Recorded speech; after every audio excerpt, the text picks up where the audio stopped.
When did your feeling about something is very wrong here turned out to be true?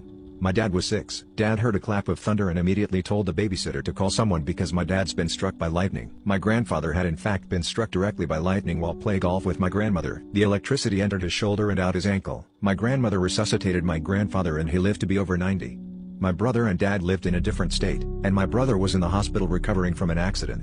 My first weird feeling was when I was booking the flight to see him and I was considering cancellation insurance. What if something happens to my dad and I have to fly out sooner? I shrugged it off. My dad was doing fine.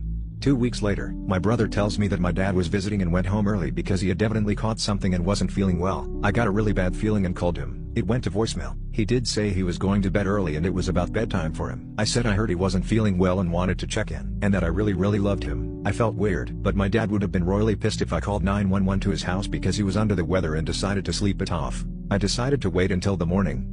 Morning comes, nothing. My brother sent his friend over, no answer. Friend goes in the house. My dad had passed away. I wish I had called. It just didn't seem that serious and I have a penchant for overreacting. The last thing he told my brother was, "I'll be fine, I'm just going to bed." The thing that got me was the voicemail. I looked through his messages. Mine was read. If nothing else, I know he listened to that voicemail. One of the last things he heard was me telling him I loved him.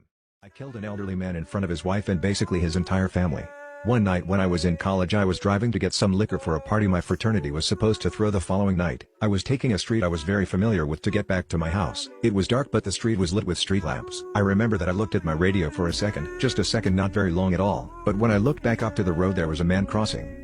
I didn't have any time to react. By the time I saw him he had already hit the good of my car and bounced off the side. I remember screaming and hitting the brakes and the wash of horror of what had just happened. I'll admit I had thought about speeding away, but I pulled over to the side and ran out of my car to check on this guy. When I got to him his family was standing outside the restaurant he was leaving and they were all screaming and crying. He was laying on the side of the road with blood coming out his nose and mouth. 2 other men were standing with him trying to see if he was alright and calling 911. All I could say was, I didn't see him. I was frantic by the time it had set in what I had done. I sat on the curb across from the family and listened to their crying in agony while we waited for the paramedics to arrive. I sat there and sobbed while 2 paramedics took him away in an ambulance. I don't believe I've ever cried so hard and for so long. The worst part about all of it and what still kills me today was that his wife came over to me while I was distraught on that curb, sat next to me, placed her hand on my shoulder and said, "I was married to him for almost 50 years. We had a good life." Then she hugged me and said that she forgave me.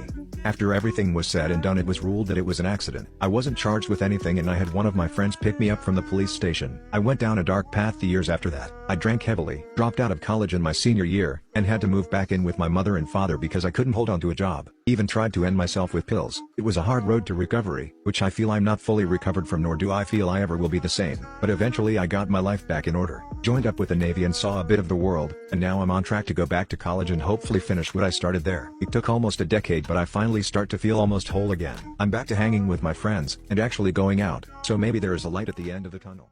What traumatized you so badly it changed your whole way of living? A kid I went to school with was being systematically tortured at home by his sadistic mother. It was kindergarten but I remember him have marks on his arms. I was just a kid and didn't know they were cigarette burns, so no adult stepped in to help this kid and one day I guess his mother decided it would be a good idea to put him in the dryer. She killed him and tried to say it was an accident but thankfully they arrested her and she got life in prison. His name was Anthony. I think about him all the time.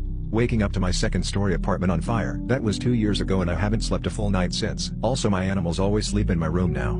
When I was in first grade I liked a boy in my class. We were great friends for most of that year. He became sick and passed away before the school year ended. Broke my heart and I really didn't understand it. Then when I was in second grade there was a boy and his sister that I became good friend with. He and his sister were hit by a drunk driver one weekend and they both died. So after losing my best friends in only a couple of years I really became a loner. I've never really made good friendships with anyone since then. So afraid of losing them. I'm now in my 60s and quite happy being by myself.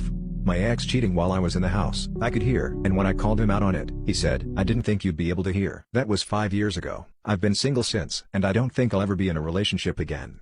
In 5th grade I made a personalized Valentine for my crush, telling her how great and pretty she was, and she angrily confronted me and afterward punched me in the back. Not as traumatic as the other ones here but it did change the way I approach romantic interests crushes.